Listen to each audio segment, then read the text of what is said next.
اداکارہ صوفیہ مرزا کی جانب سے دائر کردہ درخواست پر عدالت نے ان کے سابق شوہر بزنس مین عمر فاروق ظہور کے میڈیا کے آنے پر پابندی لگانے سے انکار کر دیا۔ اداکارہ نے پاکستانی میڈیا ریگولیٹری اتھارٹی سے عمر فاروق پر پابندی لگانے کے لیے ٹی وی چینلز کو ہدایات جاری کرنے کے لیے لاہور ہائی کورٹ سے رجوع کیا تھا۔ اینجلینا جولی نے سابق شوہر اور اداکار بریڈ پٹ کی جانب سے بدسلوکی کے الزامات کی تفصیل عدالت میں پیش کر دی۔ اینجلینا جولی کی جانب سے عدالت میں جمع کرائی گئی تفصیلات میں بتایا گیا کہ 2016 میں ایک پرواز کے دوران بریڈ پٹ نے ان کا سر پکڑ کر جھنجھوڑا، پھر ان کے ایک بچے کا گلا گھونٹا اور دوسرے بچے کو مارا۔ غیر ملکی میڈیا کے مطابق اداکار جوڑے کے درمیان نجی پرواز میں بدسلوکی کا واقعہ پیش آنے کی وجہ فرانسیسی گھر اور مشترکہ جائیداد تھی۔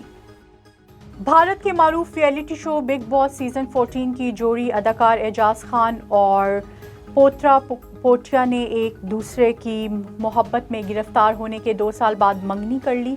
بگ باس 14 میں اعجاز خان اداکارہ پوترا پونیا کی محبت میں گرفتار ہوئے تھے، جس کے بعد پوترا نے بھی ان سے محبت کا اقرار کیا تھا۔ تاہم اب اس جوڑی نے منگنی کر لی ہے، جس کی تصاویر اعجاز خان نے گزشتہ روز اپنے انسٹاگرام پر پوسٹ کی۔